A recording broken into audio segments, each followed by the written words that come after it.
Pull harder, keep the rhythm. Watch out, wave incoming. Hold on. The mast, look out! Get clear, everyone, get clear!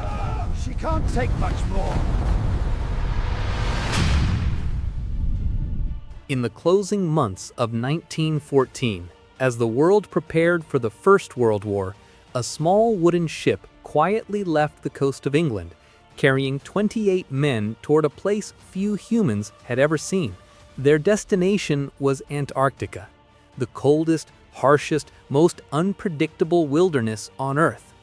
And leading this extraordinary mission was Sir Ernest Shackleton, a man obsessed with a dream so ambitious that even his rivals called it impossible.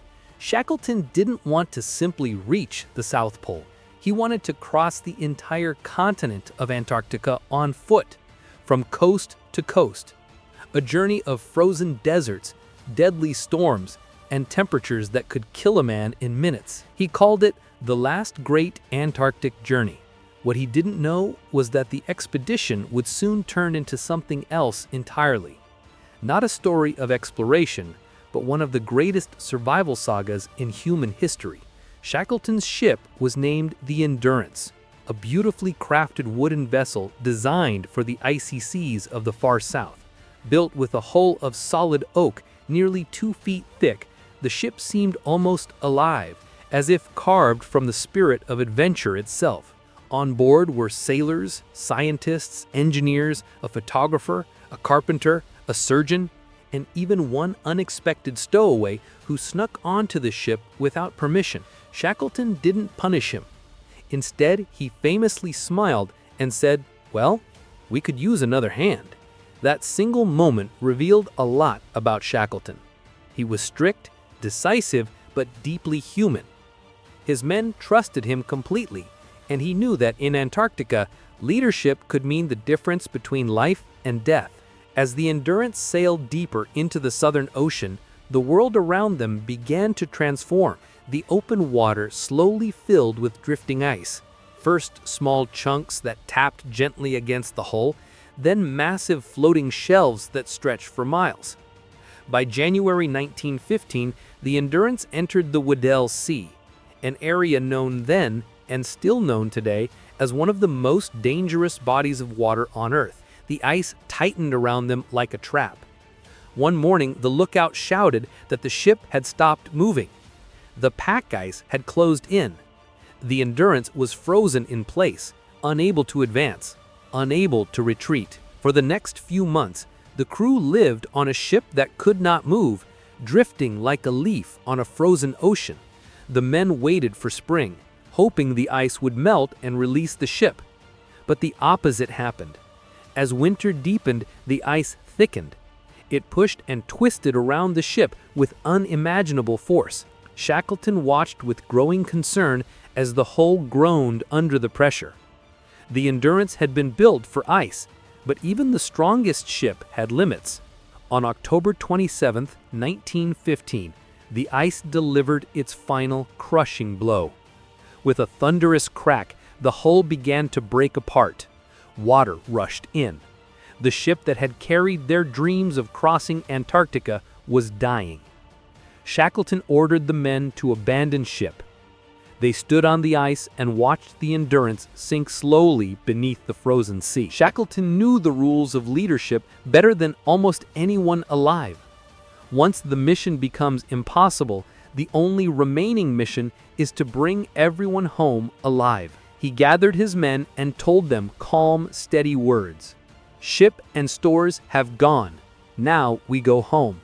Those words became the anchor that held the crew's spirit from collapsing. The men built a camp on the drifting ice. Their new home was a world of white, flat, empty, and silent except for the wind. Temperatures dropped to -40 degrees. Their clothing froze stiff overnight. They slept in tents that shook like paper in the Antarctic storms. Their food supply was limited, so they hunted seals and penguins just to stay alive. What kept them going was Shackleton's constant presence. He visited every tent daily, cracked jokes, told stories, and made sure no man felt forgotten.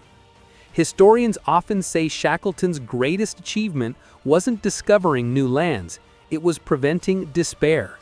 His leadership became a lifeline. Months passed. The ice around them continued to crack and shift. Their floating camp slowly drifted north, but danger grew each day.